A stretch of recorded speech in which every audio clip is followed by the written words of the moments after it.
நெருப்பில் வந்தவர்கள் நாம். நமக்கு மட்டும்தான் ஒரு புராணம் இருக்கிறது. இந்தியாவிலே நம் சமுதாயத்துக்கு மட்டும்தான் ஒரு புராணம் இருக்கிறது, வேறு எந்த சமுதாயத்தும் கிடையாது. காரணம் நாம் வன்னிக்குள் சத்திரியர்கள். இங்கே இருக்கின்ற இளைஞர்களுக்கு ஒரு விழிப்புணர்வு ஏற்படுத்த வேண்டும் என்ற நோக்கத்திலே தான். எனக்கென்று நான் எந்த அடையாளத்தையும் சுமக்க விரும்பியதில்லை. என் சாதி இது, எங்களுக்கு ஒரு பாரம்பரியம் இருக்கிறது, நாங்கள் ஆண்ட பரம்பரை, அதெல்லாம் நான் சொன்னதில்லை.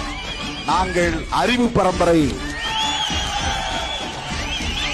பகவான் புத்தன் வழியில், ஐயன் திருவள்ளுவர் வழியில், பேரறிஞர் அம்பேத்கர் வழியில், பண்டிதர் அயோத்திதாசர் வழியில், ரெட்டமலை சீனிவாசன் வழியில்